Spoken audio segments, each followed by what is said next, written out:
নমস্কার বন্ধুরা, শুভ দুপুর। তো আজ আমি বানিয়েছিলাম জিরা রাইস, তার সঙ্গে মাটন চস্তা।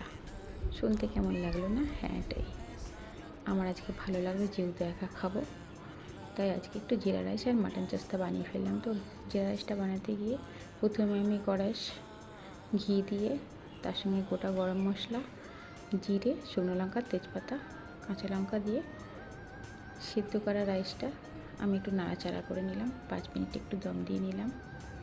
দম দেওয়ার পর ভালো করে আবার একটু নাড়াচাড়া করে নিয়ে তার মধ্যে ধনেপাতা কুচি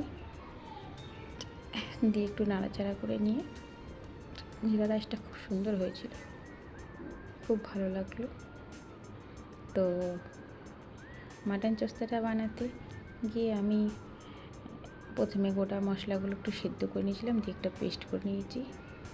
পেস্ট করার পর এই যে কড়াইতে তেল, একটু জিরে, গোটা জিরে, তেজপাতা দিয়ে ওই মশলার পেস্টটা দিয়ে একটু হলুদ, নুন দিয়ে ভালো করে কষিয়ে নিলাম। কষানোর পর ভালো করে কষিয়ে নিয়ে ভালো করে এই যে মাটন চস্তাটা দিয়েছি। আজকে মাটন চস্তাটা খুব সুন্দর, তার সঙ্গে 2টো আলু দিয়ে দিয়েছিলাম। তো ভালো করে কষিয়ে নিয়ে আমার তো বেশ ভালো লেগেছে, জানি না কার কেমন লাগবে। এই যে খুব সুন্দর হয়েছে রান্নাটা আজকে। তো এই যে ফাইনাল লুক, টেস্টটা তোমাদের কেমন লেগেছে অবশ্যই জানাবে। আর চ্যানেলটাকে সাবস্ক্রাইব করে পাশে থাকবে একটু ভালো ভালো ভিডিও দেখার জন্য। প্লিজ চ্যানেলটাকে সাবস্ক্রাইব করো।